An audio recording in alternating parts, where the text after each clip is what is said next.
All right, welcome to the Lovecraft eZine podcast. This is August the 12th, 2018, and our guest today is Glen Hirshberg. Hey, Glen.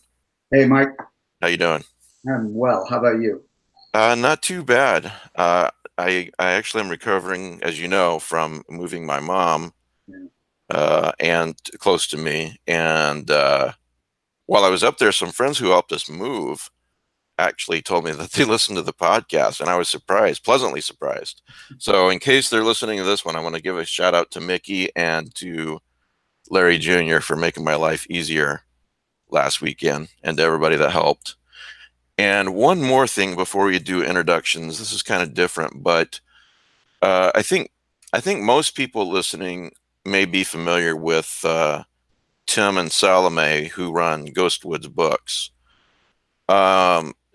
You know, I don't want to give away too many details of their private details, but they are really, both of them really, really sick. And they're having a hard time keeping a roof over their heads. These are people who have really contributed to the community, the small press community. And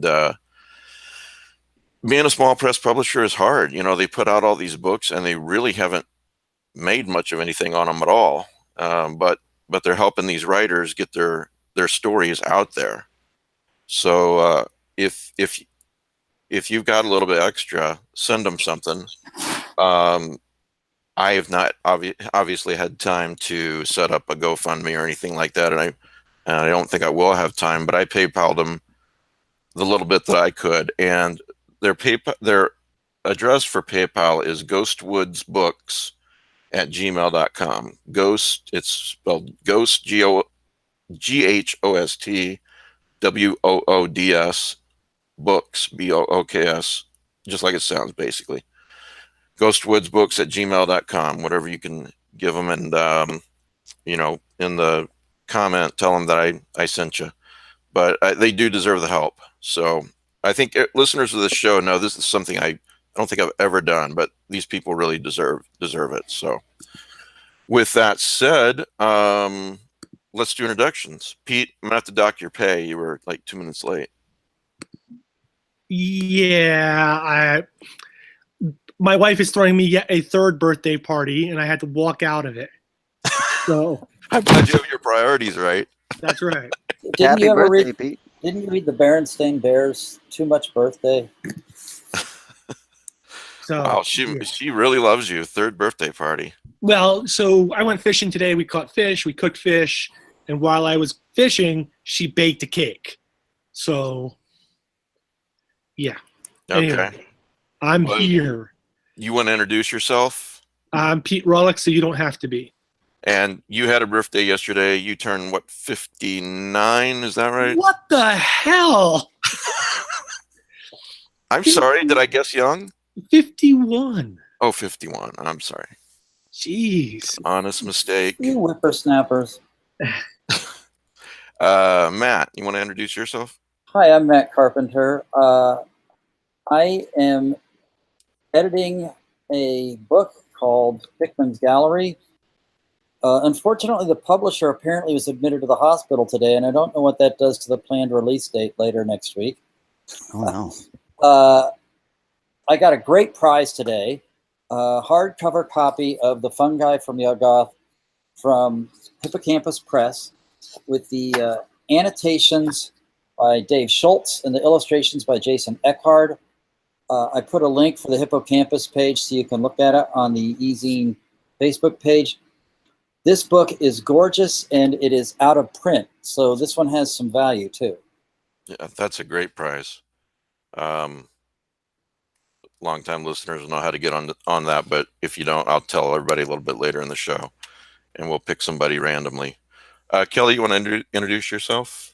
Kelly Young, Strange Eons. Okay. Glenn, I think that a lot of listeners probably know who you are, but for those who don't, could you just introduce yourself a little bit? Tell us a little bit about yourself. Sure. Thanks for having me, first of all. And sure. Glad to do it. Happy birthday. And from 1 year ahead of you, it only gets worse. But I'm Glen Hirshberg. I have been dancing around the edges of horror and doing whatever it is I do with it for about 20 years, and have I think 4 story collections out and 4 novels out, and the 5th one, which is the end of my Accidental Vampire trilogy, coming out in November. I also teach, have been teaching writing for 20 some years. Used to do a lot of rock music journalism. I was in Seattle when all of that broke. That was a great way to start being a professional person. And have 2 kids I'm very proud of, and live in LA. Great. Well, thanks for being on the show. So I have an important question for you to start this off that Kelly will be interested in. Is it true? I read this on the internets somewhere that your favorite movie is The Fog. The original Fog we're talking about. Yes, yes, definitely. There is only one, The Fog. There is only one. Favorite movie, that's big talk. Do I love that movie? A real whole lot. I really do. Okay. We should get some drinks sometime and discuss this. A man after my own heart, clearly. Because we agree or we don't? Because we disagree. Uh-oh. Well, then I'm not sure. I have some great news for the 2 of you before we get back to Glenn. This is dated 2 days ago at dreadcentral.com. John Carpenter's The Fog 4K restoration. Wow. So coming soon, you can have this Shot on the earliest, most inexpensive possible equipment, and then redone 4K. Very nice. That's right. So I'm sure Kelly's gonna want to get right on that. So that's why. I own more than one copy of The Fog. Wow, I'm a fan, but I didn't know you were that much of a fan. I don't like the movie. I mean, that's not true. I think there are some really great moments in the film. I think as a whole, it does not hold up story-wise. In some ways, it's hard to argue with that. Where's the kick button? See you guys later. Okay, so back to Glenn. So I read The Ones Who Are Waving. I really enjoyed it. I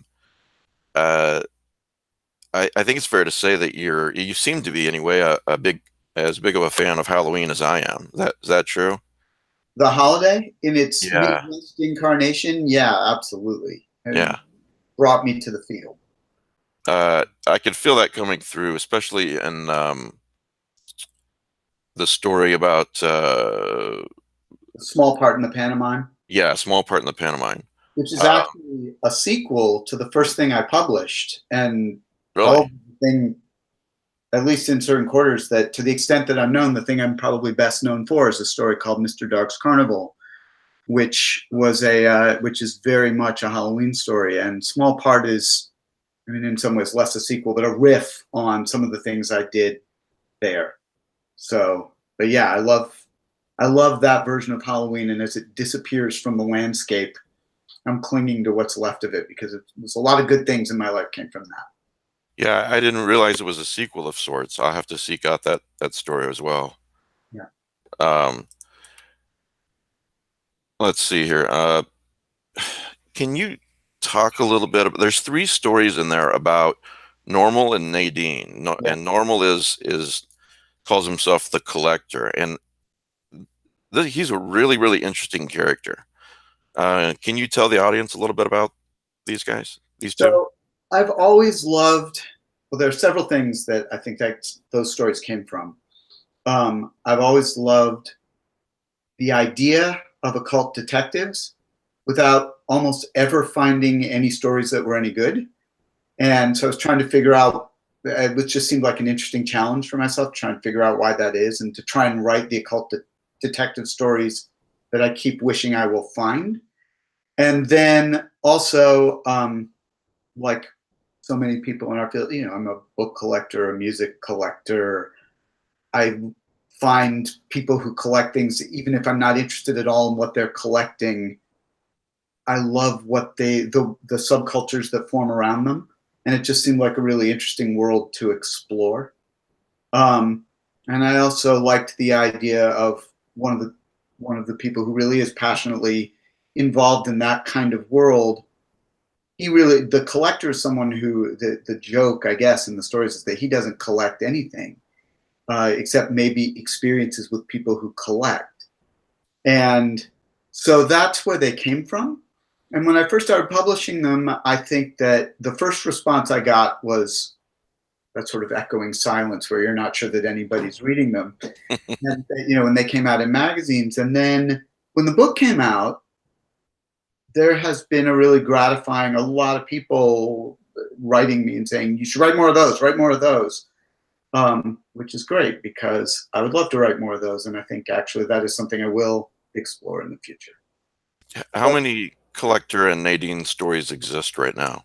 Only 3. And the frame, there's a frame for the Collector novel I haven't written yet. And then ideas for 5 or 6 more stories.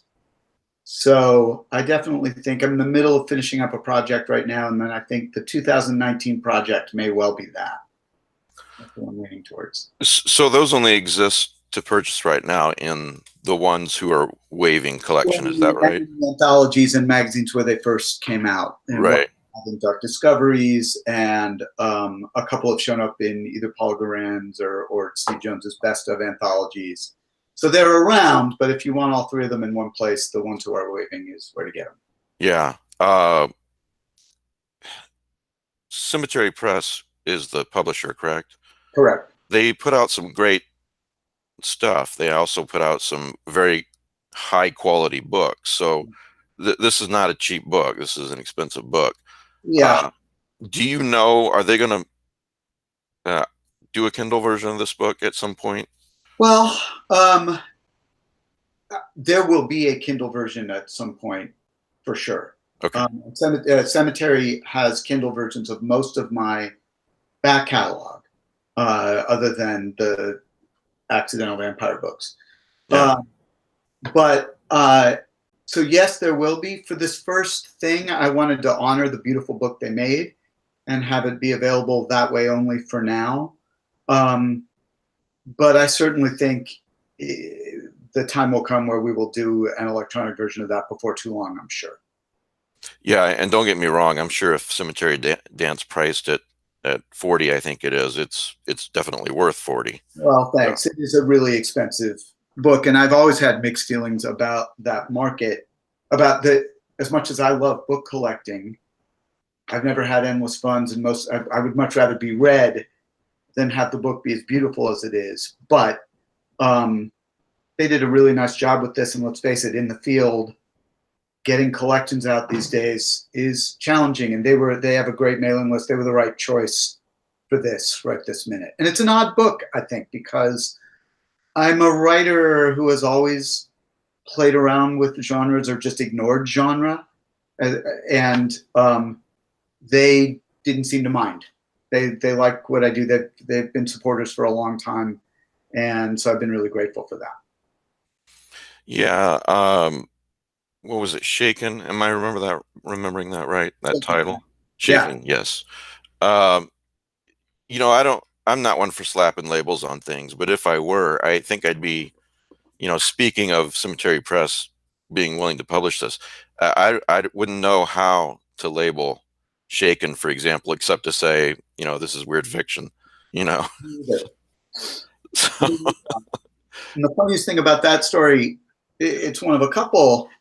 Well, there's several stories in that book that really did come out of odd, very real events. And that story, so much of that story came out of my father being trapped in the Tokyo airport during the earthquake. And just the stories he told while he was stuck there for 3 days before, lucking into a flight home and sleeping on Mylar blankets on the floor next to the conveyor belts and all this, and them not knowing what was happening in the outside world because they were keeping everybody nice and calm and quiet. And it just seemed like such a surreal, natural place for ghost stories, obviously, is that weird limbo where life is suspended. And what a perfect, I don't, wish that experience again on my father. but what an incredible experience to set a weird story in, or a weird place to set a weird story in. Yeah, and I would say that that classification or lack thereof applies even more to freedom. Freedom is space for the spirit. Yeah. I thought, man, when I was reading it, I thought, man, what? This is a really weird story, but I really, really like it.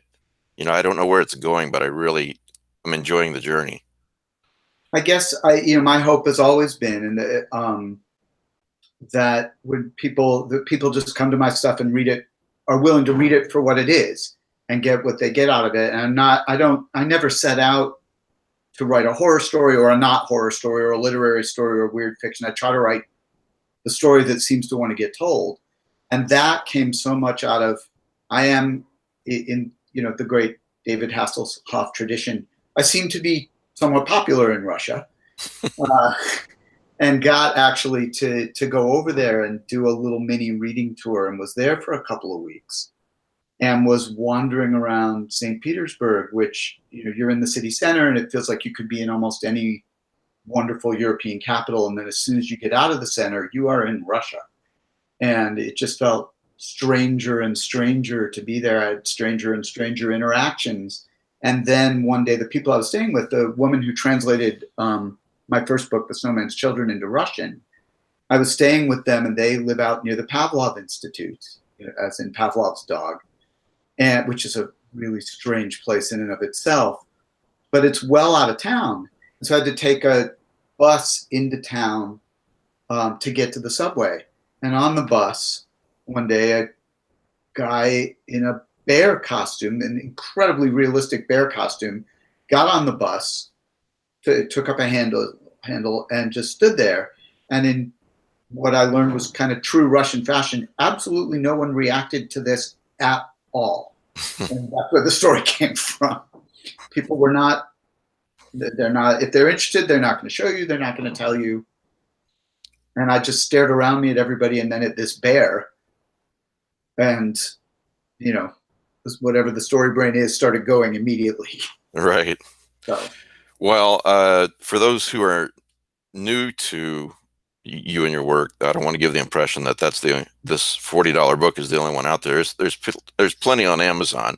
For example, I just purchased The Two Sams today it's actually very inexpensive, $2.99 for Kindle.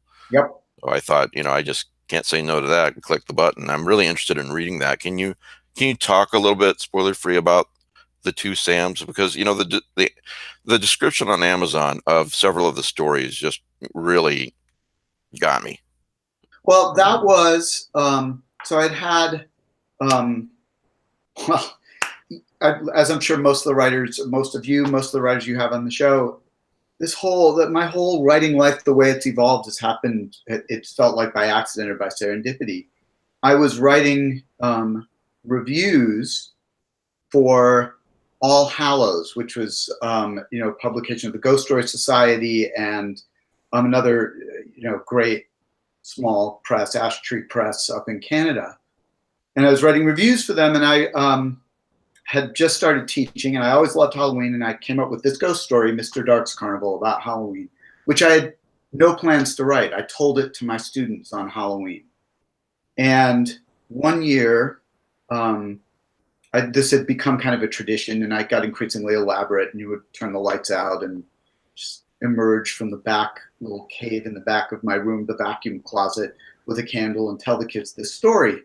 So one year I did this, and I had just finished, and I got a call ordering me to report to the principal's office. And apparently half of the AP chemistry class had ditched class to come hear the ghost story because they knew I was doing this. Oh, wow. Basically, they told off the students, then looked at me and said, "Did you really not notice that there were many more people in your room than are supposed to be in your room?" And I felt like the best answer to that one was to say nothing, because otherwise I had to report that I had the lights out and I wasn't really looking, and so I just didn't say anything. So she said, "Well, just do what you do, but you might want to at least check to see who's in the room next time." So I walked out, and one of my students said, "Hirshberg, you might want to write that one down. So I did. I, had a novel, The Snowman's Children, which in retrospect fits in completely with what I do, but no one was really thinking of it as a horror novel at the time. So I did, went home and wrote it down. It came out the very useful length, 68 pages long. And I thought, there's not a magazine in the world that will buy that. It's not a book. I have no idea what to do with this. So I wrote, Barbara and Christopher Roden at Ash Tree, who were running this magazine, and said, I wrote this. Do you want to tell me if it's any good? I wasn't submitting. As far as I knew, they didn't publish any fiction, certainly not in the magazine. And this is the easiest sale I've ever had in my life. An hour went by, and I got this email. Christopher's, British, pretty reserved. He wrote back and said, "We'll take it." That was it. And great. I didn't ask. It's, great, okay. It came out in a little 500 copy anthology that they were doing, and a couple months later, all of a sudden, I was up for the World Fantasy Award and the International Horror Guild Award, and I'm sitting at this table, and my inbox is full of ghost story invitations. Would you like to write us a story? And I looked at the invitations and started thinking, yeah, I think I actually do want to write more of these. So a lot of the stories in Two Sams came out of that, and they're quite different in style. There's a very Lovecraftian one called Shipwreck Beach. There's there are two Halloween stories. There's a story about unusually sort of autobiographical story about the miscarriages my wife and I went through before we had our two fantastic kids, which is the title story. And when I finished it, it's funny, my agent at the time had sent it over to Carolyn Graff, who had published No Man's Children. And she just sent a note to my editor at the time that just said, "Move over Stephen King." And I didn't hear anything for a couple of months. And then my editor, a woman named Tina Pullman, called me and said, "Okay, I need you to help me." I said, "What do you mean?" And she said, "I think I really like these. I'm often a lot more sad than scared." And, I'm immediately sensing, there seems to be a book sale on the line with what I say next. Yeah. And sort of fumbling around in my head, and what I came up with was, well, they're kind of people and their ghost stories. And I started to explain that. She said, "Got it," hung up on me, and And you're like, I said something right. for once, I got that conversation right. Well, I look forward to reading that one. And before I move on, I want to ask you about the Rolling Darkness review. But before I get to that, let's see, Snowman's Children, right? That's the title. Yeah. Please talk about that for a minute, because I know that has a lot to do with your experiences as a kid in Detroit. Well, that came out of this very all too real experience. When I was 10 and 11 in Detroit, the winters that I was 10 and 11 years old, we didn't call them serial killers then, but we had a very real serial killer in our neighborhood killing 10 and 11-year-old kids. And the guy, it really was a ghost. It really was. What I wound up wanting to write about, it happened, I went back to Detroit for a wedding of the last friend I had from my Detroit days, or one of the last friends I had from my Detroit days.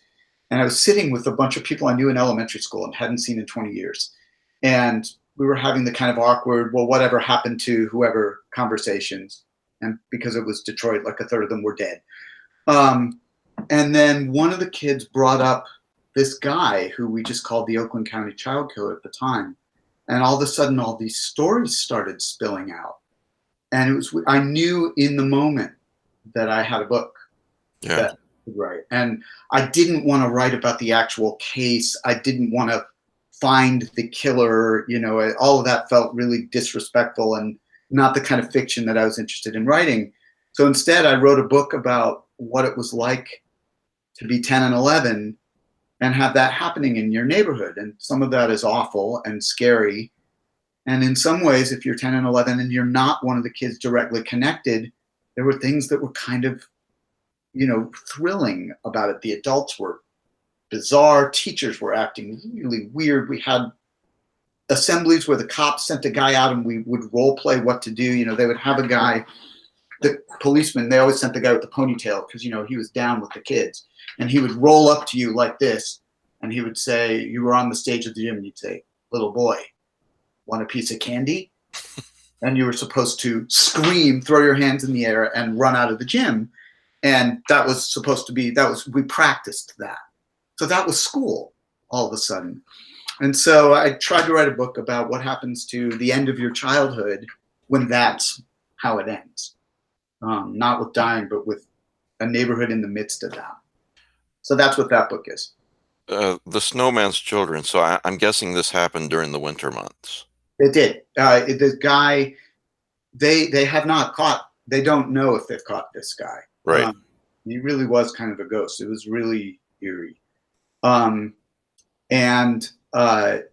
one of the things they think they know about him is he seems to have been triggered by snow. But I'm always really careful. In the book, the thing I wrote is very much inspired by the actual case, but I don't call him the Oakland County child killer in the book. I'm not trying, I really wanted to separate and make a fictional world and a fictional experience that was, in that way of fiction, sort of a distorting mirror that shows you different truths or different realities. I wanted to write that and not a historical novel about the Oakland County child killer. And it's funny when Carol and Graf, both my brother and my father, are artists of different kinds, and have lots of commercial arts chops. And so they were invited to submit book jackets and did things that were too classy for the book, probably. But my brother, when he knocked up his, he did a bunch of fake blurbs on the back. And one of his fake blurbs was, it's like To Kill a Mockingbird meets Silence of the Lambs, which in some ways is still one of the best descriptions of my work, maybe that I've had in all this time. So I saw that. I saw that blurb somewhere. yeah, And well, they got someone to actually do something similar. Whether someone came up with that on their own or they said, here, do something with this, I don't know. But well, I thought I'm gonna have to introduce my wife to this book because To Kill a Mockingbird is one of her favorite books. It's a beautiful book, and it does. There was something about that kind of childhood where I did have that sort of. It sounds like some of you did too, but that classical Midwestern childhood, where there were kids on my block, and we were outside a lot of the day playing kick the can and ghost in the graveyard and running around from right after school until dinner, and you knew your neighbors, and it was that kind of world for a few years. And then we moved to California when I was 14, and it was a very different world. And it was already fading anyway. It was becoming a different Midwest. So, Yeah, I was 11 in 1982, and I believe I have the year right.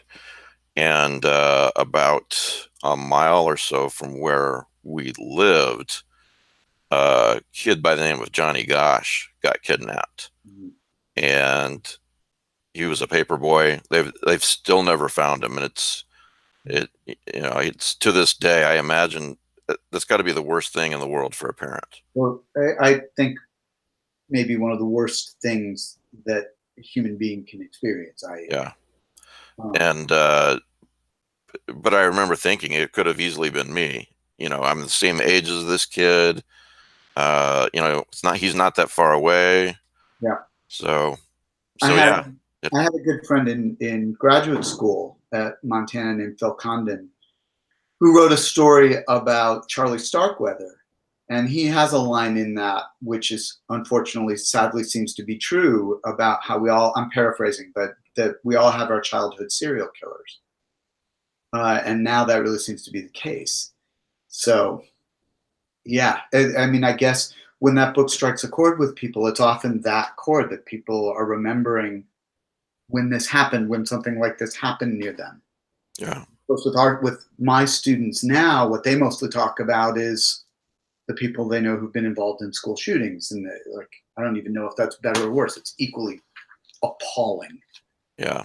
But it sure changes in colors who you are as a kid. Matt, did you have a question? Yeah, before we go on to the topic of your show or whatever, Yeah. I was wondering if you could talk to us a little bit about your background also. You apparently run a creative writing program that you've been building up for many years. I was wondering, could you tell us something about that, the genesis of it, and what you do? Well, so when I first started teaching high school, where I came, I was hired to teach 7th, 9th, 10th, and 12th grade English. And creative writing is what I did. It's what my passion was. So I let people know that, hey, I'm available to look at stuff and maybe we could start a club. And about a month into my teaching life, this student showed up at my door and said, I think I have something, and showed me these poems. And I took one look at them and recalibrated everything I thought about what high school students were capable of and what I thought I maybe could do to help them. And she was just terrifically talented. Words were like flying off the page at me. And I certainly don't think anybody would have said that about my writing in high school. I just wasn't expecting it. And so I started to see what was possible. And I've been lucky to spend most of my teaching life. I left for a few years and was a professor at Cal State San Bernardino, but I've spent a lot of my teaching life at the school Campbell Hall in Studio City, California, and they have been imaginative enough to let me run with this. And so it started as a club, became a class, 2 classes. I started developing this project called Crew, where I train my most passionate students all year in the basics of how to teach creative writing. And then they go out to some of the most disadvantaged schools in Los Angeles and they teach creative writing to those kids, to, at schools where they just don't have the resources to teach anything like that. And then in recent years, it's become the only thing I do. And we publish 2 magazines. We publish, my top students can do a thesis project where we publish chapbooks of theirs at the end of every year. We hold multiple performances and coffee shops, and we have, I run the advanced class is often, one version of the advanced class is a graduate school night class where we meet, for every other week for 3 hours a night on Wednesday evenings, and then they meet individually with me a lot. But it's just been so gratifying to find that you can do this at high school and that the kids totally buy in. It's not that they're all going to be writers, although some of them already are and are going to be, but it's more, I've always, I loved writing long before I started actually being able to publish it, and feel like it's good for your life and it's good for the world. It's good to talk about. Oh. I love the work I did at Cal State San Bernardino. But when I put myself back on the market and I was looking at both college and high school opportunities, the thought of being able to come back and keep building this, it was too much to pass up. So maybe more information than you wanted, Matt, but that's the basic idea. Well, I'm really excited to hear about the Rolling Darkness Revue. And I don't even know the proper questions to ask. I know you co-founded this with Dennis Etchinson. Yeah. But could you maybe tell us all about it? Maybe regale us with a few stories about how it started and whatever you think you want to talk about? I'll give you an overview and you tell me where you want me to go. But, at a World Fantasy Convention, and Dennis Pete Atkins, he's the 3rd co-conspirator, and I all have slightly different versions of what the origin of this was. But my version is correct. Well, this way, I think it's all good that we all have our different stories because it just becomes a bigger myth. Right. That's true. But Dennis and I were having a conversation about how both of us, we were talking about Halloween, actually, and both of us lamenting that we're talking about how much we loved Halloween as kids and how little there was, if you really loved Halloween and you loved what we loved about Halloween, how little there was for adults to do other than go to parties and, drink yourself silly and dress in really unfortunate costumes and all that kind of thing. And we talked about the experience of both of us so much believe in the oral nature of ghost storytelling being so much a part of that experience. You know, that the first records I remember in my life are actually Vincent Price telling the Hitchhiker's story. I don't know if any of you have ever heard that record, but Pete's not nodding like maybe he has. But this great atmospheric retelling of this, you know, urban folktale story. And Vincent Price, it doesn't get better. No, he and then Boris Karloff had a record to do these things. I used to listen to that endlessly, and so we were talking about how few opportunities there are to do that, and how much, you know, when you do a reading in a bookstore, especially in our field, I'm sure a lot of you, some of you guys have had this experience where it's so sterile and so odd. You're standing up there, you know, with your book in that awful bookstore fluorescent light, and you're reading to people sort of on uncomfortable chairs, and nothing about that is let's settle in, pull up our blankets. The opening of The Fog, you know, where the ghost story. I thought that, and you said it. Yep. Well, also the opening of Ghost Story. Absolutely. Well, the whole book, Yes. everything about Ghost Story, the book and movie. Yes.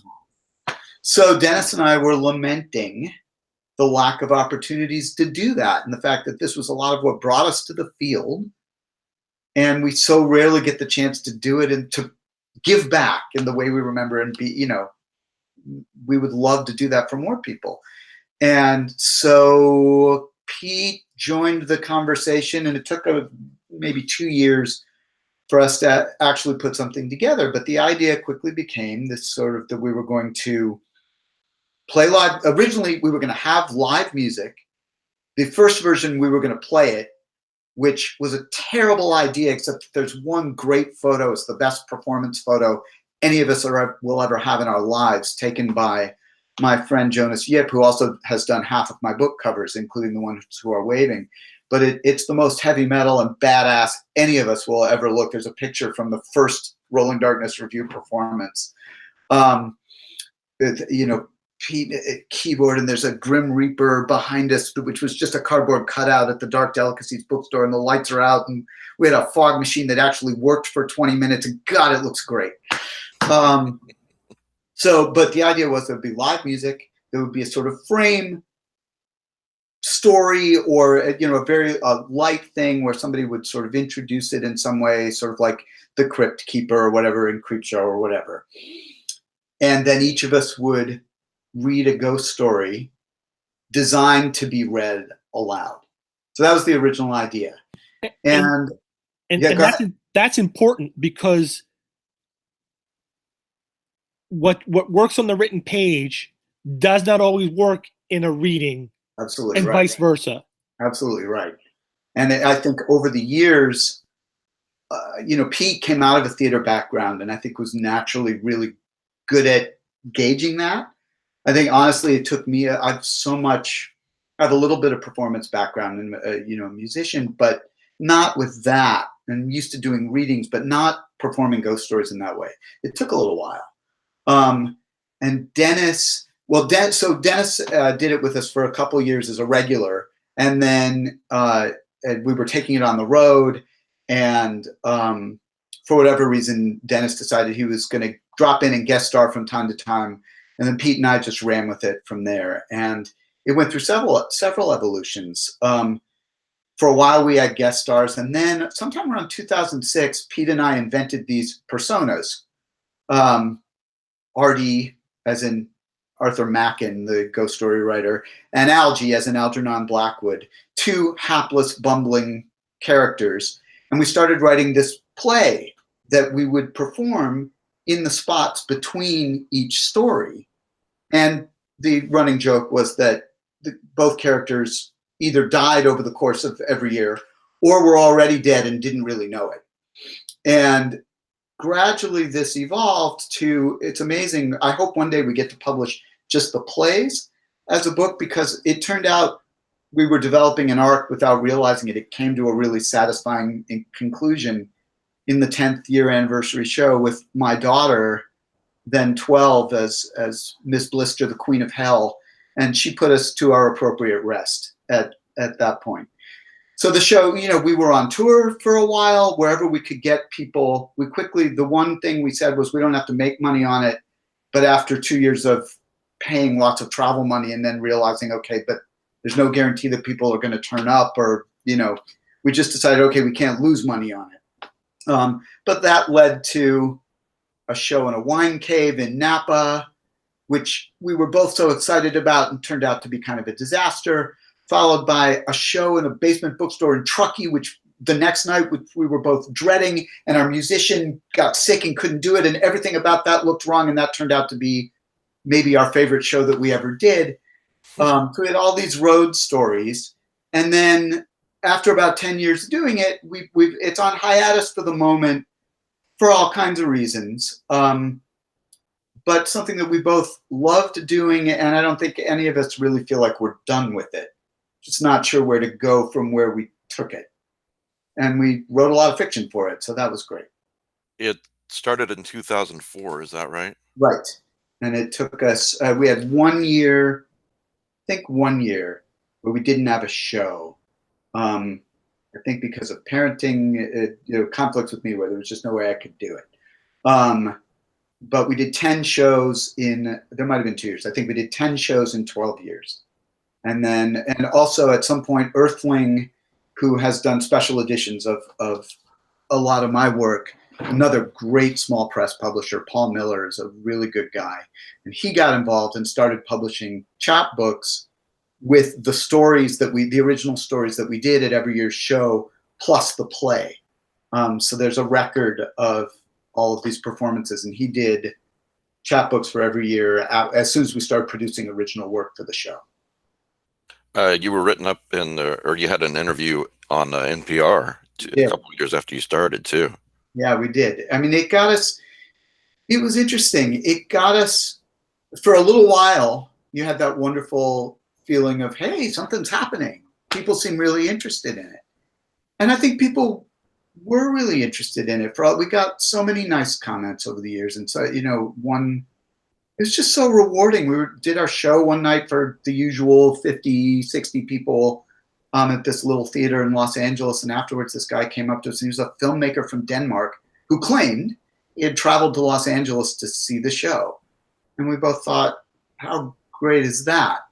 At the same time, we learned the way a lot of people learn, I think, that just because people love the idea and are interested doesn't mean that they're going to show up, or that it's convenient, or that people are going to work as hard as we did to try and ensure that, to bring us to town or whatever. And so I say that with no bitterness. I understand it's the nature of the beast. But part of the reason we pulled back is just to figure out, how can we do this in the way that we love doing it without feeling like we're pouring so much into it and the same 50 people, a third of whom are related to us, coming out every year. But it sounds like you're trying to grab that essence of Halloween. That is really what it's about. And that specific kind of Halloween, that let's sit down in a dark room and have somebody tell us a story. That's exactly right. Is it true that there's a rumor that there's a curse, that it's never been filmed? Is that? Well, so I can only deal with the evidence. Okay. One of my former students, and just to be clear, was finishing up her film degree at UCLA for the first year, came out, and she filmed the first performance, and then came home and said, this has never happened to me. There's nothing like the film. There's nothing on the film. And then I had a friend who, all right, well, let's at least get an audio version. And the next year he recorded an audio version, and the tape exploded. The tape broke. And we had about 8 of those experiences in a row. Wow. Another friend actually did get a recording down, went to transfer it to his hard drive, and this is a tech expert, it won't transfer. So we have a canned studio version. There's a CD of it where Dennis and Pete and I, a very early version of the show, recorded a CD that you can buy off my website or on, it's not the ideal, the show as it evolved, but it was what we were trying to do. Mm-hmm. That we managed to get out, but that wasn't a live show. That was us in a basement with recording equipment and ability to go through and check what we were doing, and that turned out. But the actual shows, there is apparently footage and live recordings of the last show. I've yet to see them. I've heard about them, but it's been a couple of years now, and they have not appeared in my inbox or in my, so we'll see. But that's amazing. No live shows ever been recorded. I've heard multiple attempts. I've heard Pete Atkins and Dennis Etchison speak, and they're both very dynamic people. They are. Yeah. Really entertaining. Dennis is he has a magisterial air about him. He does. And it plays really well in that kind of environment. And Pete is just, as my wife says, well, you're good and Pete's charming.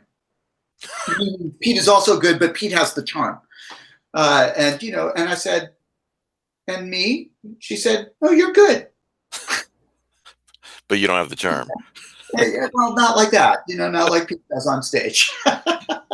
Pete's a pretty charming guy. He and I have been good friends for a long time. And so, with Pete, I agree with you. He's just a natural performer, and particularly good, I think, for what we were trying to do. He's very good at making you feel like he's just sitting there on the couch across from you, telling you this story, that this story is specifically for you. He's just got a real gift for that. And in some ways, he's very unassuming. Yeah. When I encountered him in the late 90s when he was editing the Clive Barker fanzine. Yep. And you would not put those two things together. All his Hellraiser Yes. stuff. It's all very funny when he and I we live near each other, and we'll sometimes go and sign books together or something. And inevitably, the line is full of people with him with pins sticking out of his head and that kind of stuff from his Hellraiser stuff. He wrote Hellraiser 2, 3, 4. But he just has such a relaxed, unforced humility about him. Someone named him the nicest guy in horror at some point while I was around, and it's true. He's a great guy, which made it really easy. He and I, when we first did The Rolling Dark, both of us talked about our serious doubts about collaborating, because the plays we were going to write together, and neither of us, I think, were just too fussy with the language. Not because we're so arrogant about it, but because we're lunatics, just obsessing over the language. We were worried about being able to collaborate. It was the easiest thing in the world. I give him most of the credit for that. So, as I said to you in one of our video tests, The Rolling Dark just strikes me as one of those things that it exists in the horror community that's very, very cool, that surprisingly not a lot of people know about. So yeah, we like to tell each other that 100 years from now, so many more people or 50 years from now, so many more people will say they were there, than were actually there. And we'll be able to identify such a neat idea. So personally, most of those people. Yeah. Everybody was at Woodstock, Right. Well, that was part of what was so fun about, we had these 2 back-to-back nights, just a funny story. The Napa Cave Show, we got an invitation from a vineyard up there to go be the nightly entertainment after their tasting. And we thought, and do this in a cave, in a wine cave. And we thought, how much fun is that? Let's go do that. And of course, we were the after tasting entertainment. And so everybody was already falling asleep as soon as they sat down in their chairs. I think they had been told that they were getting some kind of Halloween play, and what they got was a bunch of people reading their stories to them. And so I would say half the audience was snoring 10 minutes into the show, and we were making our money on the show by selling. We didn't charge tickets, but we had chapbooks that, these beautiful chapbooks that Earthling had made, and we were selling those, but people decided that those were, part of the package that they had paid for their tasting. And so we finished the show and came out, and our chapbooks were gone too. Oh my God. So we were just all very gloomy, and our musician who we played with this group, but they couldn't travel with us, and we had set up with another musician to play the show in the Donner Pass at Truckee the next night. And then that musician got sick, and so Pete and I were driving up the Donner Pass. Pete never gets cranky. We were just unusually just pissed off with each other, and what are we doing? And this was your idea. And who said, what's it about going to Truckee exactly? And we got to Truckee. The bookstore was not really set up for, we couldn't imagine how we would do it. It was sort of in a basement and very small. And we were talking the whole way about, well, we don't have music. We don't have anybody to do the sound effects. And then people just started wandering in, and there were probably about 60 people, and I forget which of us had the idea, but we just started grabbing people. We grabbed a kid and said, okay, you're going to be our scary guy at the end. We gave him a Thulu mask, and a part that the musicians had done the other night said, you're going to do it. And then before we started the show, we gave the audience all the sound effects parts, and we would cue them like, okay, cue train, and they would do the train and do all this stuff. And we had the best time. People said they had fun. I hope they had fun, but Pete and I had the best time doing that show. And it was so completely the reverse of what we were expecting from those. And I'm sure the audience did too. I mean, they were part of the show. You made them part of the show. In a way that we had never really thought of doing before. Yeah. It was just one of those moments that only in live stuff, can things like that happen. And we wound up staying there for hours and hours and talking to these people and hanging out with their families and just talking about ghost stories and about, the spooky stuff in the mountains and all that. And it was such a good night. And we went home after the disaster in the cave, not one penny richer, except quite a bit poorer, because of course all our chapbooks were already gone, had gone home with the wine tasters. But a whole lot of just feeling really inspired to keep the show going. Yeah. So much fun. Would you say that's your favorite experience from the years of doing the show, or do you have a favorite experience? There were so many good experiences. Yeah. We had a show, and again, a lot of them involved the audience. We had a show that we did at Cal State San Bernardino when I was teaching there, and there was a moment that involved in the play that involved an exploding parrot. We had made a paper mache parrot that was made to come apart, and I had given this to one of my graduate students, and I said, just throw it on stage at this line. And she got really excited about the show and was really into it. And I could see her laughing away, and we delivered the line and waiting for the parrot, and she's just sitting in the front row laughing, holding the parrot. And sort of looked at her and nothing, and finally said, and she said, oh, and sort of stood up and threw the parrot on stage, and everybody laughed. And there were just lots of moments of connection with people, great conversations after the show with people about ghost stories. We, in the end, the last few years, once we really started writing these plays, Pete and I and a terrific actor named Kevin Gregg, who's a friend of Pete's, who we brought in to be a third person and read a ghost story by a writer we rediscovered, an Edwardian ghost story writer named Thomas St. John Bartlett. So it was just the two of us. But before that, we got to read with all kinds of people, crazy and wonderful and otherwise. We read with Amy Bender and Kevin Moffat, and we read with Michael Blumlein in San Francisco, the science fiction writer. And Michael was with us, and he's a doctor and a good guy, and we were really enjoying hanging out with him. And we were doing the show, and it was about to be his turn, and we turned around backstage, and he was not with us. We had no idea where he was. And all of a sudden, I only saw the shape of him go by, but he walked out in front of the little curtain, the backdrop that we use, in full fetish suit and a beak, and read his story in this costume that was the most terrifying thing I've ever seen on stage anywhere. He came back, sort of took the beak off and said, "So where are we going to dinner?" As if he'd done nothing.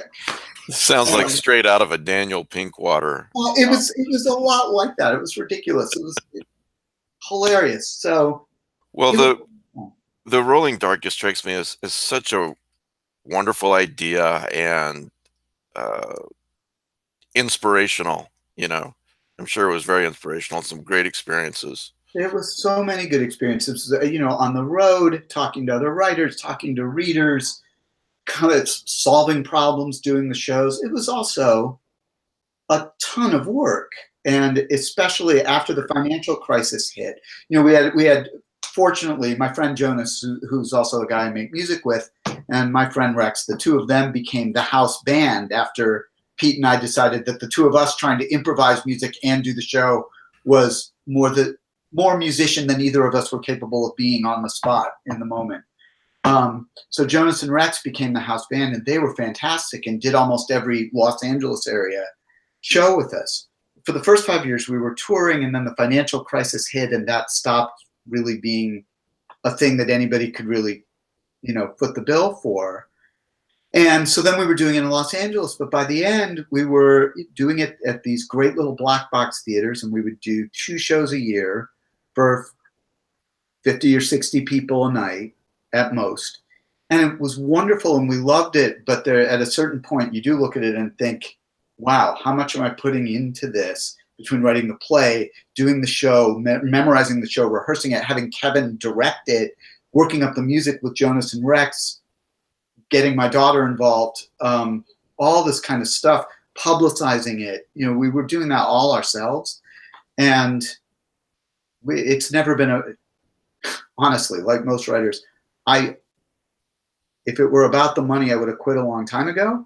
But at a certain point, you look at it and think, well, I just can't, this is not sustainable in the way we're currently doing it, just because it's wearing us out. Yeah. And that's understandable, but you know, you have all those experiences to look back on too. We do, and we love it so much. Pete and I talk about, we actually have a new project in mind that we'll see if it gets off the ground, but I have no doubt that it's coming back in one form or another. There's just no question about it. And we learned a lot from our mistakes. You know, we had some disasters too, like the 2-hour show we did at 11:30 at night at a Horror Writers of America conference, which, you know, really quickly we realized was what were you guys thinking kind of thing. We really quickly learned, I see. Even if it's 3 readers, you want maximum 60 minutes an hour, which Pete is great at because he's charming on the page too, and his stuff is so made to be told. And I tend to be more of a long-winded sort, big on the atmosphere. So I had more to work on in terms of getting it down to the right rhythm and length for the shows. But I have no doubt it's coming back someday. Well, I'm glad to hear that, and hopefully the curse will lift and you can film it. Maybe those who can't attend can maybe see it on YouTube or something. Maybe, although there's a part of me that thinks, you know what, you want to see it, come out. And yeah. A lot of what's best about the show is being in the room. I really feel like it's one of the rare times as a writer that you actually get that little bit of instant feedback, you know, where you can look up and see a smile on someone's face, and it just feels good in a way that I don't get to, you know, I'm a writer, not an actor. I don't get to experience that very often. Yeah. So, Pete, you wanted to talk about book collecting with well, Glenn? He had touched earlier on a whole collecting and the people and the support networks that develop around collectors. Yeah. And as both a collector and a former dealer, and once you're a dealer, you're never actually a former dealer. You'll always, you know, you go to a bookstore to buy something for yourself, and then you see something that's like, oh no, I'm not leaving that behind. I don't need it, and I don't know what I'm going to do with it, but I'm not leaving it behind. Or maybe you know who does need it. Exactly. Yeah. You know, so, but you know, when I was dealing, I had a guy who only collected Chinese pirate editions. That's great. So I would have to spend my time in secondhand stores in major metropolitan cities that had embassies in them, Oh, because that's where you would pick up most of those. right. Oh, that's amazing. And so and it's sort of like I feel guilty because this is a piece of trash Right. that was pirated. Right. And nobody's making any money off of it, but I'm selling it for a profit.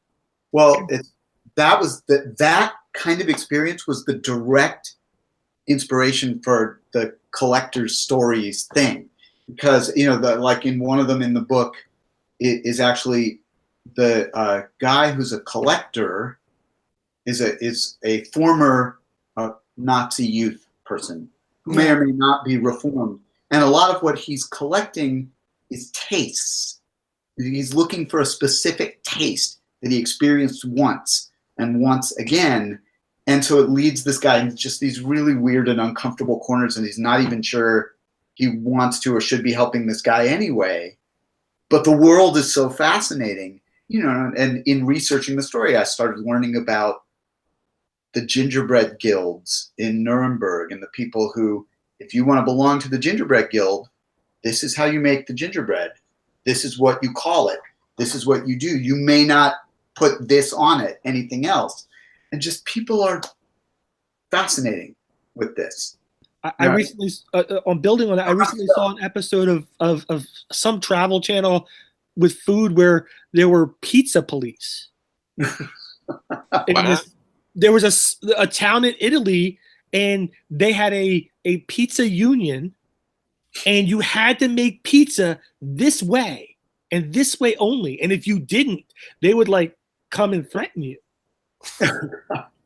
And then then there are the people like you, Pete, the dealers. That when I worked in my favorite record store when I was 20, I think I worked for a summer at Lou's Records down in San Diego, and got to know. Late one night I was closing, and there was a knock on the door, and one of my friends there said, "Oh, you're going to get to meet Sniffly Guy." And we opened the door, and the guy who sold bootlegs came in and would lure the one guy he trusted at the store out to his car. And Lou's didn't deal in the bootlegs, but they loved talking to this guy. So they would, the trunk would open, and this guy would spend 2 hours holding up his bootlegs and perpetually had a cold, hence his name. This world was such a fascinating world. Yeah, the interplay between collectors and the people who supply them. Yeah. I mean, well, so as a collector and as a dealer, I'm always looking for early Dennis Etchison and early Stephen King. Yeah. Which leads you into places where I want to put on latex gloves. Yep.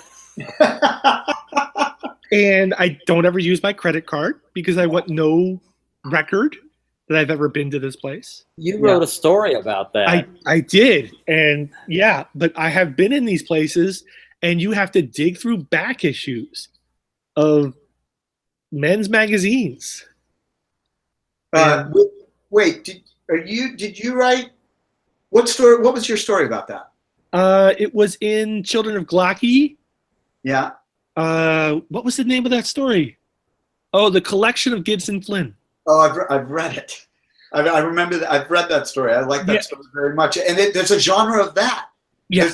Is it the man who collected Poe? Oh, right. The man who collected Poe. There's a man who collected Block, and there's a man who collected. Yeah. Who was it? Kim Newman did a really great one. The man who collected Barker. Yep.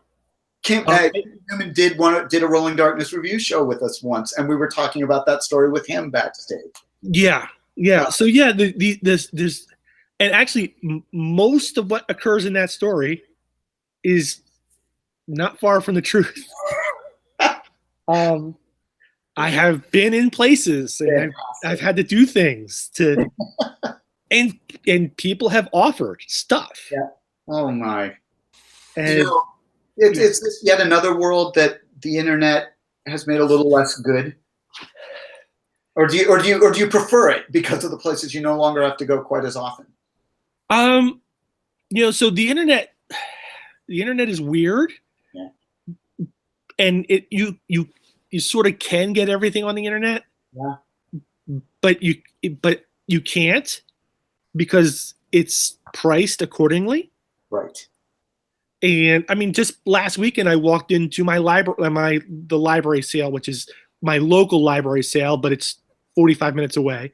Yeah. And there's a Brian Lumley Arkham House, the horror at Oakdean, sitting on the shelf for $1.50. Yeah. You can't do that on the internet anymore. Yeah. Yeah, it would be priced far above that. In the 90s, if you wanted Carl Hyacint's first novel, Tourist Season in Florida, you were looking at $100 to $200. Right. I flew to Seattle. I was in the fish market. There's a couple bookstores in the fish market, and it's sitting on the shelf for $10 because nobody on that coast cares. Right. Right. What I think of the internet, really that experience, at least for me, of actually hunting it down and coming across it physically, that's totally different than finding it on a webpage. I don't. It's very rare for me to buy something off the internet unless it's a horrendously good deal. Right. Because otherwise, I know I'm going to find it. Honestly, I appreciate and love collectors and collecting. I'm more of a reading, stuff I want to read more than I collect first editions or whatever. Right. But it's the same thing. Like there's a thrill of coming across something and realizing what's right in front of you. It's just, there's nothing like it.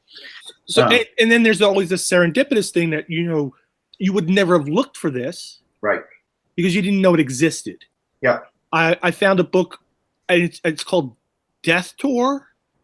I can't remember who wrote it. It's about a bunch of kids who go. It's from I think the early '80s. A bunch of kids who go into a sewer system to document everything that goes on down there, and end up getting eaten and killed. Right?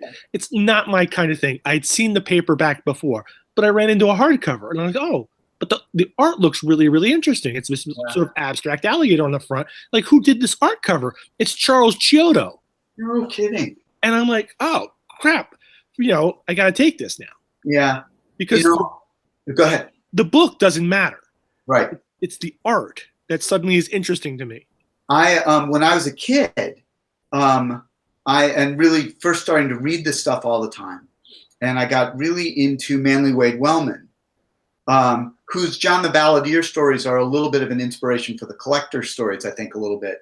Yeah. But I had an uncle who has since died, but he was in an incredibly thoughtful gesture.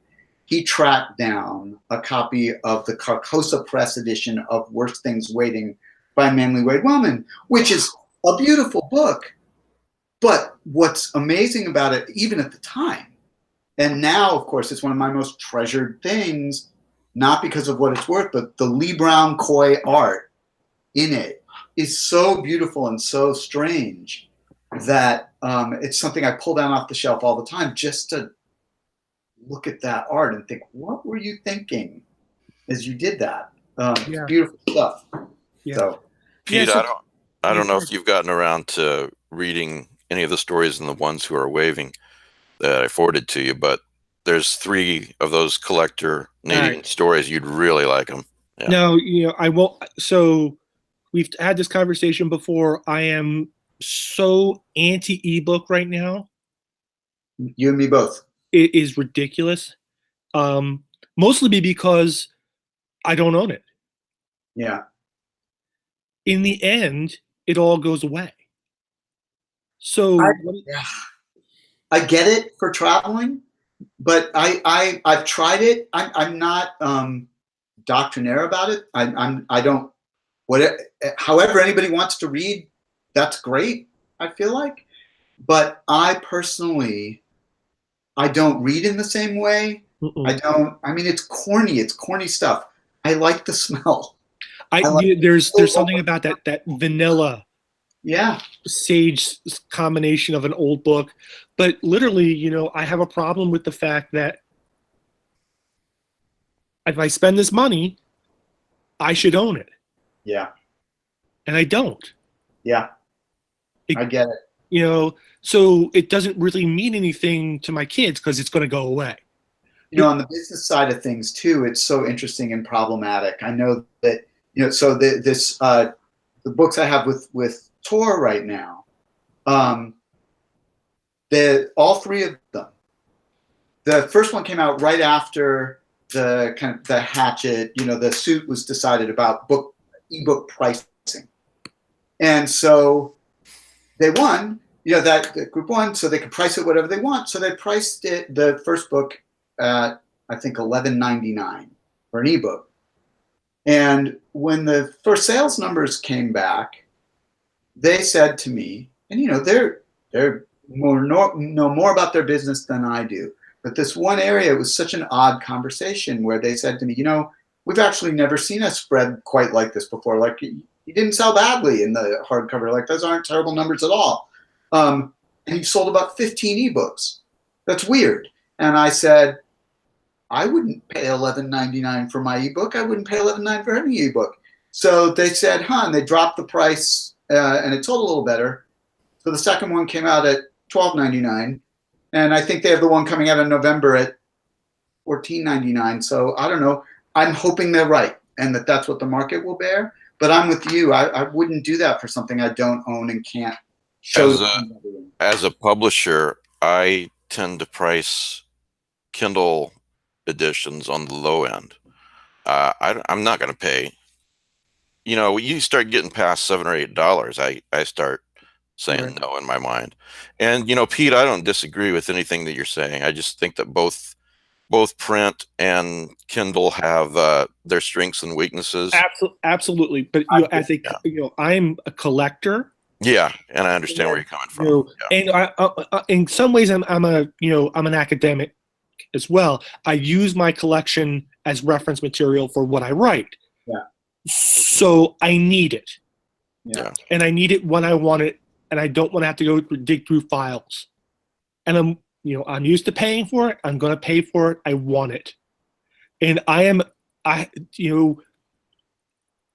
can look at a book and I can tell you where I bought it, what I paid for it, when I read it, what pages are important to me. Yeah. I can't do that electronically. I've got mounds of books. They're completely misfiled, unorganized, and it makes me so happy. But when I'm at work and I get 30 minutes for lunch and I want to read something, yes, I'm going to do it on a Kindle. Totally. Because otherwise I'm going to spill spaghetti sauce on my book. Right. I do like the idea of if you buy the hardcover, you can get the Kindle for free. Mm. Yeah, I was going to say every book that I publish now, if you buy the print, then you get the Kindle at an extremely reduced price. Let's say it was $2.99 to begin with, you get it for 99 cents if you buy the hardcover. That sort of thing. Yeah, I like that idea. The other thing that I'm looking at right now is that I picked up my the copy of the Cthulhu Mythos bibliography and concordance the other day, and he included websites for story lists. Those websites don't exist anymore. Mm-hmm. Now he's got them all filed away and archived, so he can still read those stories. But for the general person, those stories don't exist anymore.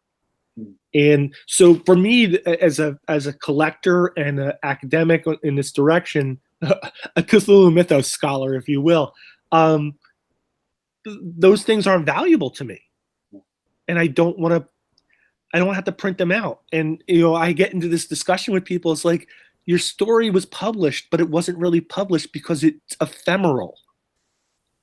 I can't guarantee it's going to be there in a year, let alone 5 or 10.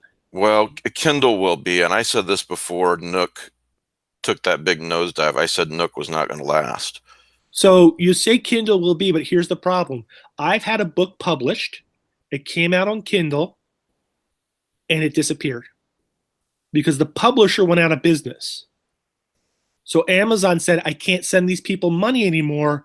I can't keep their stuff on the web page. I don't understand the going out of business part. I'm not disagreeing with you, Pete. Yeah. But I don't understand this particular publisher going out of business. Just because you're not publishing books anymore, why does that mean you stop selling your Kindle books that you currently have. That's Okay, pretty so he stupid. was a sole proprietor, Yeah. and when he died, his sole proprietorship died with him. Yeah. Good point. So Amazon still has all these electronic files that they can sell, but they have nobody to give the money to. So that stops. And then when Amazon realizes that they're maintaining essentially a library for someone that can't make them any money, they're going to drop it. You used the word ephemeral. As a person who's lived through two, Understand that point? Yes, to me, everything is ephemeral. is fleeting. Yeah, physical stuff. I live in Florida. Every year I have to have a plan to pack up the critical stuff. We were 2 blocks from the evacuation zone last year for one of the giant fires. Yeah. So, yeah, you're aware of it all the time. Yeah. I do think we're in we are probably, I wonder how many of these, I share a lot of your feelings about this, Pete, but I feel like it's possible that some of this is a, whether we like it or not, a transitional generational issue. My kids feel differently about reading electronically than I do. Yeah. Although both of them prefer to read a book. Yeah. But they don't have the same aversion to it that I just kind of instinctively do. And they don't see it as ephemeral in the same way. You know, they see it more, once it's on the web, it's permanent. It's a lot more permanent than this book that there are 800 copies of or whatever. Right. But so I see that, but it's, for me, it just comes down to when I want to read. And so Matt, your thing about being at work, yeah, if I'm at work and I have 10 minutes to read something with my lunch, okay, I want to look at that at a Kindle. If I'm on a plane and I can take a bunch of things with me, great. But if I'm sitting down to read for pleasure in the way I've loved to do my whole life, I guess I'm still with Pete that I want that thing in my hands. That's and like you, Pete, like I can still recite in order the 100 books on the bookshelf over my bed from when I was 10. Yeah. And we come back to that. Both have strengths and weaknesses. I can tell you as a publisher, it's roughly, depends on the book, but it's roughly 2/3 to 1/3, and that's at 2/3 people buying the Kindle versions. More people buying the Kindle versions? More people buying the Kindle versions. I do think that's probably in part due to the fact that I think that Kindle books should be priced very economically. As a publisher and as a writer, and for the writer, I think it's better to price it lower and have more copies out there, more readers out there, I should say, that are reading this story, than to price it high and have less readers. Right. You know, logically makes a lot of sense to me. I do feel like even in the publishing industry, it's a transitional age. It feels like everybody from different directions. We're all feeling our way to how this is actually going to look 10 years from now, because there was a while there where at least the publishers I talked to, most of them were convinced it's all going to be ebook, and that's pretty clearly not true. No, it's not true. Where that's plateaued, and the people, there are a lot of people, the people who read books, a lot of them seem to feel like Pete, and they actually want the book. On the other hand, it's not going away either. Even the way contracts are written now with electronic stuff, it's so tricky. Deciding what you're willing to give away and what you're not electronically. Is, the big houses, they have this thing that's not collusion. They haven't talked about it, but a lot of the contracts are written in this way so we've decided that it's going to be, I think it's 75-25 in favor of the publisher. But if at any point any of the other major publishers gives more than that, we will match it. Meaning they've given each other a big incentive never to go above giving the writer 25%. Right. Even though there are all kinds of reasons why, if you're talking about an electronic publication, that might not be a totally, fair distribution. It's just really complicated. And it's complicated for the publishers too. Getting back to the pricing. Yeah. Even somebody that I like, John Connolly's a good example. It comes out with a new book and it's $10.99, $11.99 for a Kindle. as much as I like John Connolly, I will not buy a Kindle book at that price. Yeah. You know, I'll wait for it. I'll get a used paperback later or something. It just seems insane to me to price. But the guy, like he's so popular that people are paying it. Obviously the market's bearing it. Yeah. So how can I argue with that? And there's so few writers making any kind of real money right now that someone can find a way to do that. If a publisher can do that for a writer and that works, more power to them. I'm really not expressing any kind of criticism of anybody, certainly not of Tor in this, but I am looking at it and thinking it's not how I would buy the book. Like, I'm with you. And that's the only sort of frame of reference I really have, because like most writers, I don't talk all that often to a lot of readers who don't know me, except through a web page or at a show or at a reading or whatever. Yeah. So. Matt, did you have a question? Yeah, this is sort of off topic again. So you've got this experience doing live shows and readings, and you've got a pretty nice bibliography of publications. Are you exploring any other media? Like I know that Netflix and Amazon and stuff are always looking for fodder for shows. Yeah. Anything going on you can tell us about? So there have been nibbles, and sometimes sizable nibbles, multiple times over the last 15 years or so. So far, especially that story, Mr. Dark's Carnival, got optioned 5 or 6 times. And people, mostly, by a couple of people who really thought they could make it, and they weren't the right people to do it. And they controlled it for a while. So am I interested in that? Of course. I am. So I was represented by an agent for 13 years, and I felt, she and I came to a point where I felt like we had gone as far as we could go together.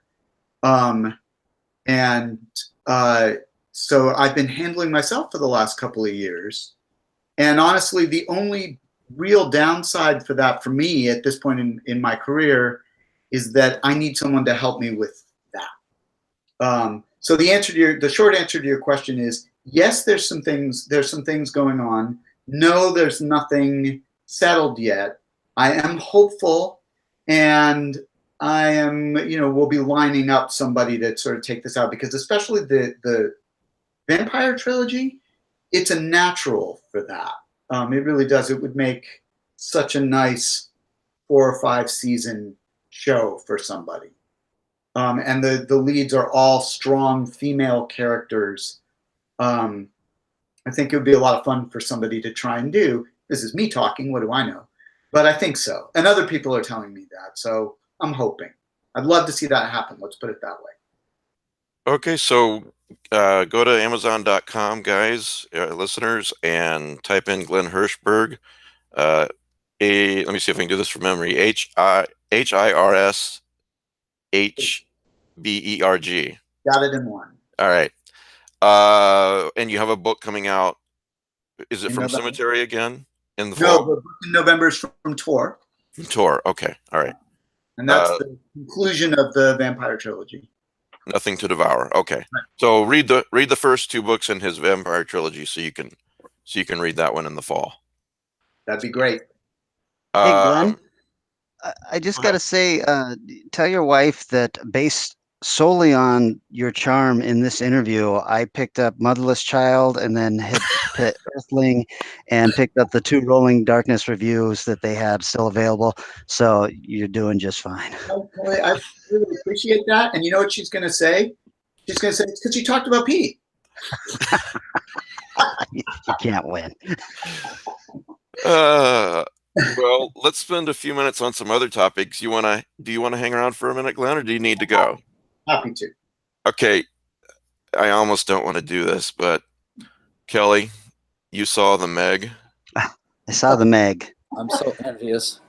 My God. This also comes on the heels of, I do another podcast with my business partner, and we talk about good movies. So wait. You're seeing other podcasts? Yes. Right. I thought we had an open podcast relationship. Yeah. But we just did an episode on Jaws, which I think is probably my favorite movie of all time. And then I watched The Meg, and doesn't quite live up to it.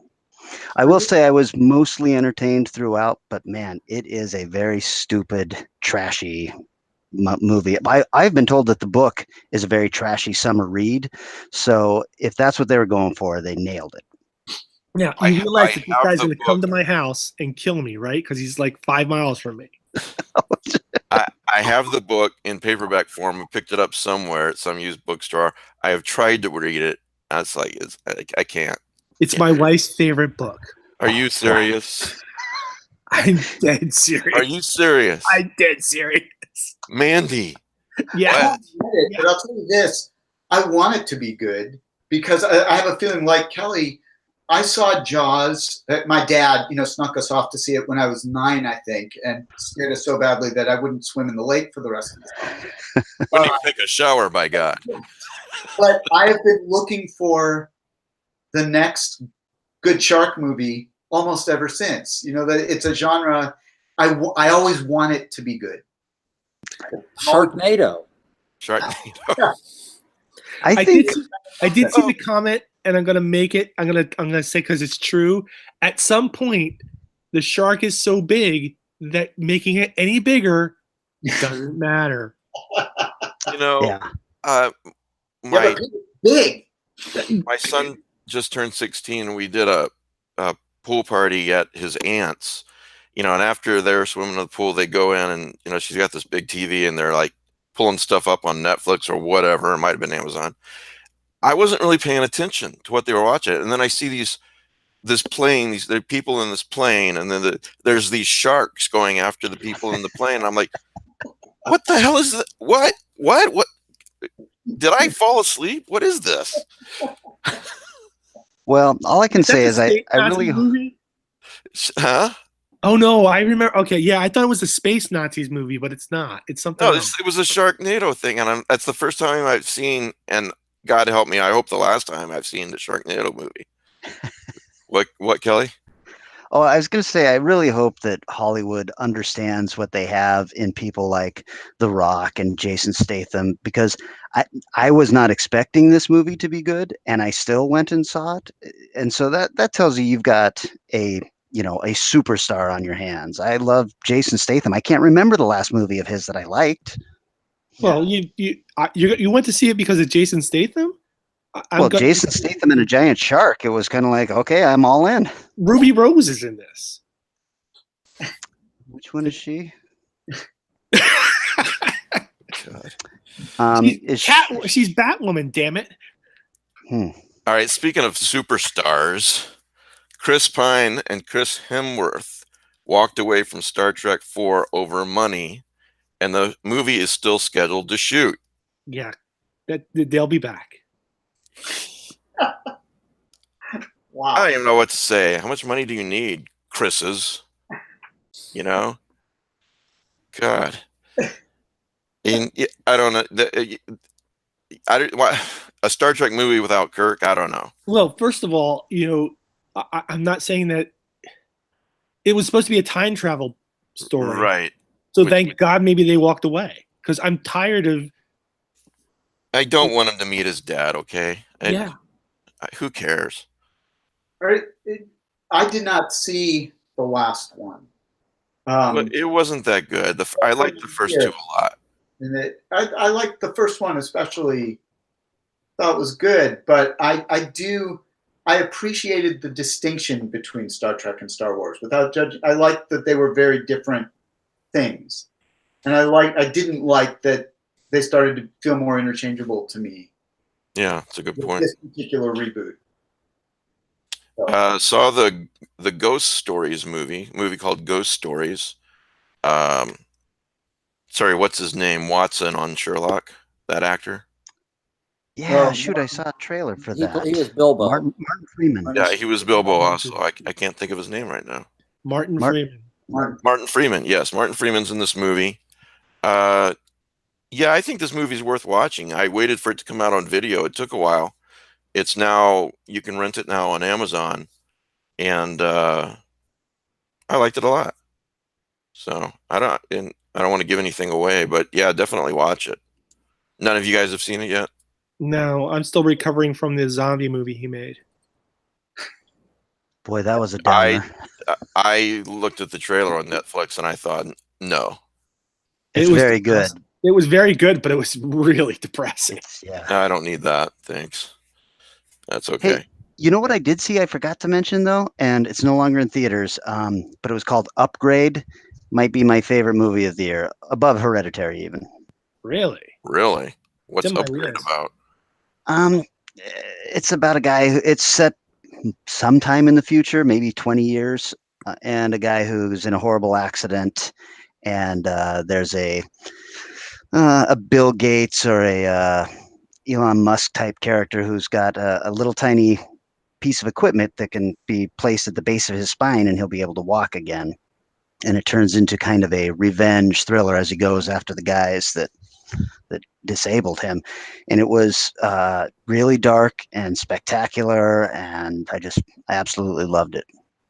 I'll have to look for that one. Interesting. I saw the trailer. It looked funny. Yeah, it's got a lot of humor in it. It's very gory. I have no idea.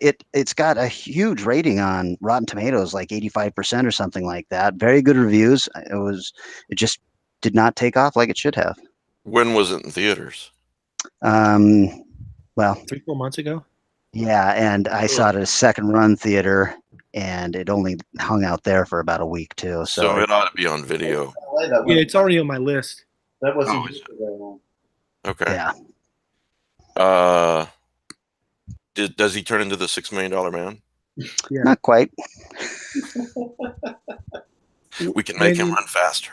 We watched Annihilation the other night. The Color Out of Space. Yeah. I enjoyed the movie. I thought it was very atmospheric. I mean, there were flaws, but I thought the cinematography and the overall level of weirdness made it very enjoyable for me. So what did you think, Pete? You're like the third person that said Color Out of Space to me, and they've also said it's a giant rewrite of The Thing, John Carpenter's The Thing, and I can see the influences of that maybe, but I also think maybe there's some Hodgson in there. It reminds me a lot of Matango, and a few other some Borges, a few other things. I'm not going to list off all these obscure weird writers because it's just gonna make me sound pretentious, but which I don't. Yeah, and it's just more I have to look up later. Yeah, exactly. Your point being, Pete. My point being is that I know from Jeff Vandermeer that if you say, "Oh, this is a Lovecraftian movie," he will come to your house and slit your throat. Yeah, Vandermeer does not like Lovecraft. Yeah, so I'm not going. No, I'm just kidding. Jeff's a wonderful guy. He will deny up and down that this is a Lovecraftian film. It is a weird film. It is a cosmic horror film, but it draws in other influences.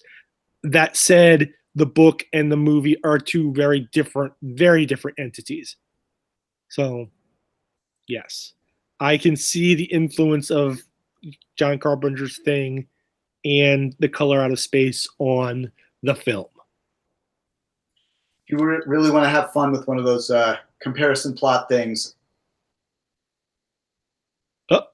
Oh, he froze. Shape of Water being a remake, actually, of Paddington 2. Oh, I've seen that. That's sick. Say that again. You froze a little bit. Say that again. Shape of Water is a remake of Paddington 2. I haven't seen exactly Paddington. This is his argument, that they're exactly the same movie. Meanwhile, the Paddington films are terrifying. I've seen Splash. Does that mean I've seen The Shape of Water? Yes. Basically. But wait, Paddington Bear, you mean? Yeah, Paddington Bear. First of all, if you remove the fact that they're kids' movies, Paddington movies are terrifying.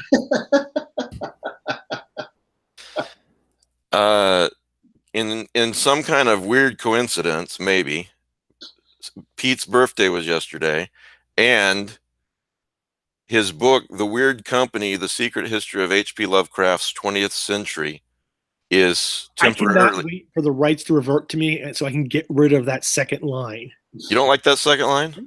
I don't know think where that it sells came the book. from. It just sort of happened. And Well, now it's temporarily $1.99. Let me get it's that out. $1.99. Buy my book, the On Kindle Kindle. book, which I complained about. Yeah. So pick that up before it goes back up in price to what is it usually priced at? Please. I spent $1,200 on a new water heater last week. So please buy my book.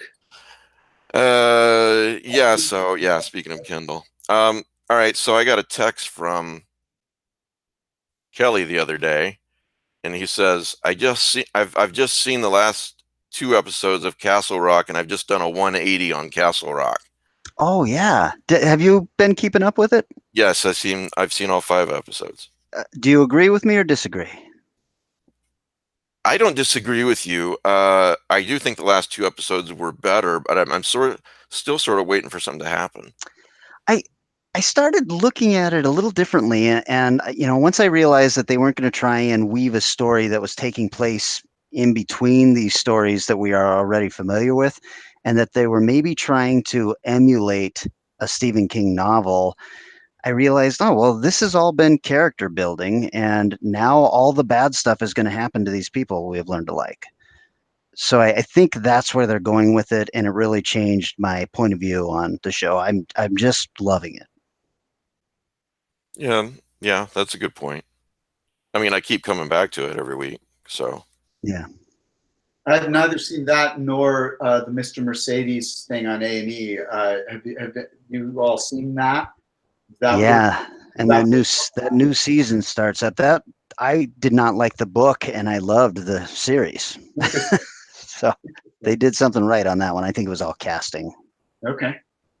Well, Yeah, for those listening who don't know, Castle Rock's on Hulu. Yeah. And it comes out once a week. Unlike Netflix, you can't binge watch it unless you wait till they're all out there. Then you can binge watch it. So, and I wish that Rick were here to discuss this, because I'm more and more convinced that we're going to find out that the kid in the prison is a young Walter Paddock and will turn into the Dark Man.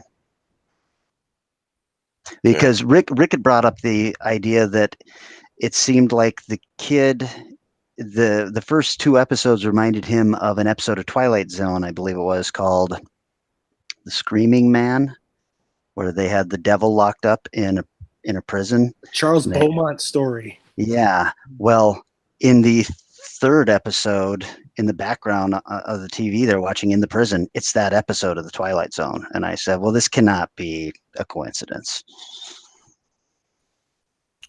Rick is good like that. Rick sees connections. Yeah. Very quickly. Yeah, no kidding. Well, here's something else you'll like, I'm guessing, Kelly. Do you know about this? A movie called The Summer of '84? No. I've seen a trailer for it, I think. Spielbergian heartfelt film, Summer of '84. Summer of '80. I'm reading from ihorror.com. Summer of '84 feels like a melting pot, a mixture of It, The Goonies, and a sprinkle of Stranger Things. The film capturing the trends of the pop culture phenomenon of the 1980s. Summer of '84 follows Davy, a teenager living a rudimentary life. We first see him biking around. Okay, blah, blah, blah. Davy strongly believes his neighbor, Mr. Mackey, is the Cape Mayor Slayer. It's about a serial killer, I guess. And it comes out on video on August the 24th. I think it's in select theaters now. Okay. Interesting. So when I was a kid and the movies came out, a lot of them were set in the 40s and 50s. And if you were lucky, there was one set in the 60s.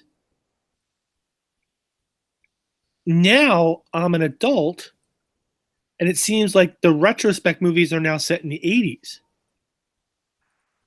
Yeah, there's an 80s trend lately, that's for sure. But did we just jump over like the late 60s, early 70s and just like say we're not going, there's nothing good there that we ever want to remember? I think I think more likely it's that today's creators grew up in the 80s. Those fans of those Okay. movies back then are now the people who are making movies. I think that's what's going on. But then what you're saying is that the kids that grew up in the 60s and late 60s, early 70s, never got to make movies. I'm saying exactly that. Never got to. Not that they wouldn't have wanted to or anything, but the 60s and 70s, it was a lot tougher to get into Hollywood than it is now, or to get your stuff seen.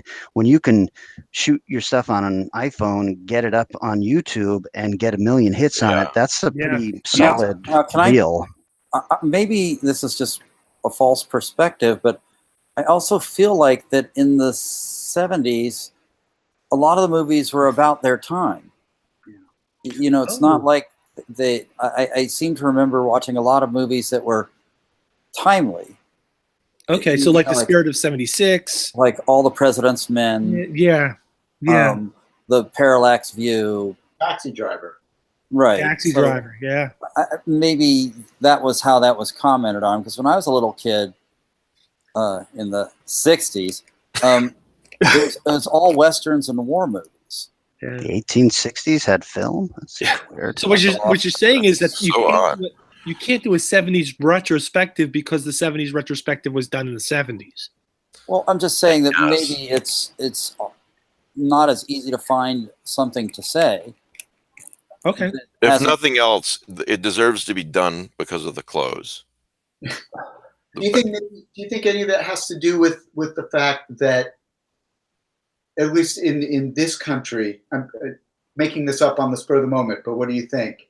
That it was sort of the iconic age of in the last 40 years, that was the decade where you had Scorsese and you had Terrence Malick doing Badlands and, Days of Heaven, and that those movies, if you're doing a 70s movie, chances are you're imitating those, which is different than going back and capturing an era or something like that. Well, like John Travolta, that scene of him walking down the street with the can of paint, to Bee Gees music.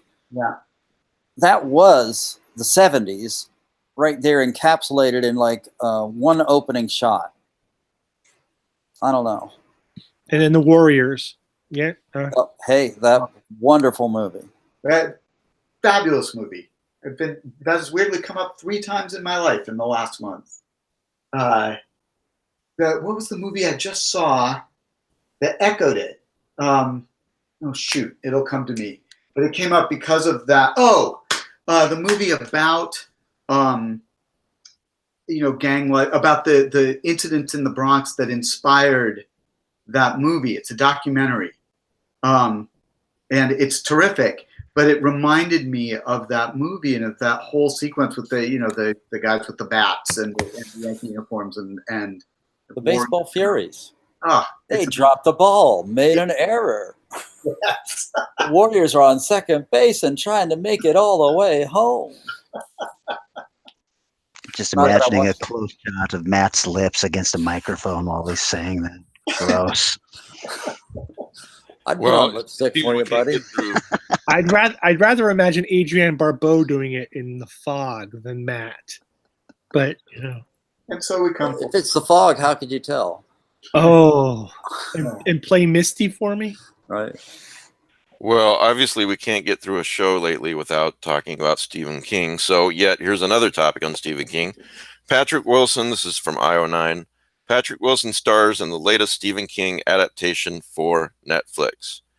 Well, Stephen King and his son Joe Hill wrote a short story called In the Tall Grass, which I read several years ago, which was creepy as hell.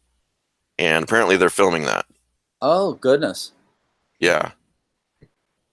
There's one scene in the Tall Grass that I really hope they don't film.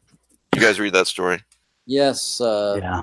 When I was trying to clean up my resume about reading all of King's Lovecraftian stuff. Oh, yeah. I read it 30 years earlier when it was Ken Evans' backyard. It doesn't seem filmable, but what do I know, So I sure like that Patrick Wilson guy. I'll watch anything he's in. So He passes. is that sarcasm? I actually do like Patrick Wilson. What? Just because I said it because it came out of my mouth, it has to be sarcasm? No, I Yeah, honestly probably. like that guy. I don't even know who it is. He was Owlman in Watchmen. Yeah. And if you've watched any of the Conjuring movies, he plays. Yeah, Yeah. Okay, yeah. He's a halfway decent actor. which those are actually good movies. So Based on horrible people. What? The based Conjuring on horrible movie? people, yes, you're exactly right about that. Oh, the Conjuring movie. The first one was the stupidest thing I ever saw. There's a giant gaping plot hole in the first 5 minutes of the film. Yeah. You don't know what you're talking about. Yeah. So Hey, okay, so maybe let me you get this do. straight. Okay. I want to thanks for making this easy and a lot of fun. Nice meeting you, Glenn. I'm going to read your Thank you, stuff. Glenn. See you later, Glenn. Bye. So Way to Yeah, go, so Pete. what's the- Chased Glenn off. Jesus. Yeah, It's like, I don't like to geez, see everybody God. fight. all right. So to be clear, they're playing hide and go seek in the house, right? I can't remember. And she actually. hides in the Give it to you. closet. And the closet turns out to be a boarded up stairwell to the basement. Because they don't want anybody in the basement to disturb the monsters, the ghosts that are living down there. Where's the washer and dryer and where's the hot water heater? What Later part in of the country is it in? It's in Maine. So they got basements there, right? Yeah. And So later usually you on, put 'em she in- goes downstairs to do her wash and fix the hot water heater. And the heater, whole heating unit for the whole house is in the basement. I'll have to watch that again. There's Yeah, no that is a way plot that hole. no one is ever going in the basement. You've convinced me. Fuck those movies. Fuck Yeah. Patrick Wilson. It Yeah. just doesn't, I don't like Patrick Wilson anymore. Screw him. it doesn't make any sense to me. All right. Here's something I found on the internets. Oh Jesus! I'll read it. This is funny as hell. I think this is off Reddit. I'm not sure. Hey Mike, I just want Yeah. you to know your cat is watching you. Yeah, I know. She's not supposed to be up there, and she knows it. I think she's smart enough to know I'm doing a live show, and I won't stand up and get her off. So, anyway, yes, that's Ginny the cat. All right, if Cthulhu can be summoned by humans who are so far beneath it, why can't humans be summoned by ants? The answer is they should be. Someone replied, well, if a bunch of ants formed a circle in my house, I'd certainly notice. Try to figure out where they'd all come from and possibly wreak destruction there. Someone else says, that's why knowing and correctly pronouncing the true name is so important to the ritual. Imagine how impossible it would be not to go take a look if the circle of ants started chanting your name. And they're like, you can't leave because we drew a line made of tiny crystals. Now you have to do us a favor. And you're like, let's just see where this goes. Yep, you got me. What's the favor? And usually the favor is like, kill this one ant for us, or give me a pile of sugar. And you're like, okay. And you do, because why not? It's not hard for you. And boy, is this going to be some fucking story to tell. Those fucking ants chanting your name and wanting a spoonful of sugar or whatever. And sometimes you get asked for things that you can't really do. One of them, she's like, I love this ant, but she won't pay any attention to me. Make me important to her. And you're like, how? So you just kill every ant in the colony except for the two of them. Ta-da, problem solved. And the first ant is like, horrified whisper, what have I done? And then someone else replies, this is the best explanation for higher powers I've ever heard. That's pretty good. All right, so do we have anything else to talk about? Buffy the Vampire Slayer is rebooting. Yeah, We talked about that. We did, we? That's right. We weren't very excited about that, were we? Depends. Yeah. Well, I did read someplace where it's supposed to be not so much a reboot as a sequel. Right. But It's- I'd be yeah. all in if that is the case. I would be if they could make the sequel to Buffy a prequel to Firefly. I'd be like, Yeah, your theory that she's a Slayer, I remember that. Anyway, next week or the week after, I would like to talk about Pickman's Gallery as soon as it gets into press. Excellent. Sure, just remind me. Hey, and while we're plugging stuff, if you don't mind, Mike, No, I don't mind. I do this other podcast where we discuss movies and then kind of pair them up with another movie. And it's you can find it at deadagainpodcast.com.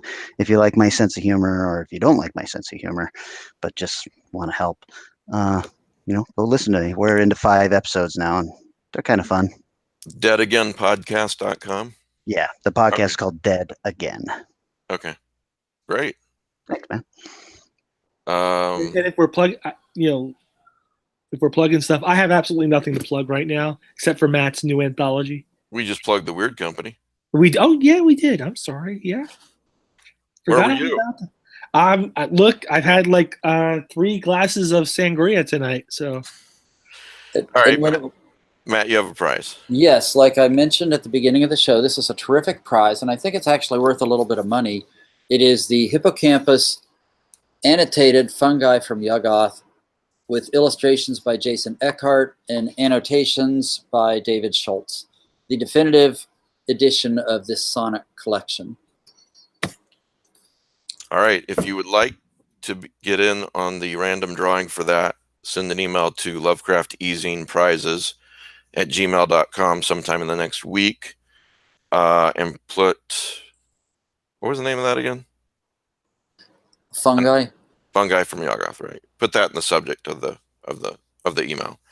Matt, I'll I randomly really pick need someone. that. I think I'll just take that from you. What's that? Should have mentioned it before we started the show. Yeah, I wasn't here. No, I'm just kidding. It's actually a really great prize for someone to get. But Pete is a collector. I have a copy. Oh, you do? Okay. Hey, I have not heard anything about the film festival in October. It's like there's been nothing new on the website. I wonder what's going on. I just got 3 or 4 days ago. I got a request to ask if I would. It was an email to ask if I was coming, and to plot out promotions and whatnot. But I haven't responded yet, so I know that they're still gathering information. Right, and the Providence one is going on before that, like Next week. next weekend. So you know that Brian and Gwen are just flooded with getting all of that done. Yeah. All right. Well, next week we have Victor LaValle, so that should be a good show. Yeah. All right. Anything else? That cap it. All right, everybody. Thanks for listening, guys. Thanks for being here. I think this was a really fun show. Glenn is a really nice guy. Yeah. Super cool. Yeah, he really is. And thanks for listening to the show. Big thanks to the Patreons. $5 a week gets you more horrible content like this. So sell it, Mike. Sell it. Just Google Lovecraft eZine Patreon. If you hate this, you're really gonna hate the Patreon episodes. And you better pay to hate it, by God. So. Mike, what you should do is you should do it in reverse. You should take your entire list of people and you should just send them everything every week and say, if you want this to stop. Pay me if you want this to stop. All right. Thanks, everybody, for listening, and we'll see you next week.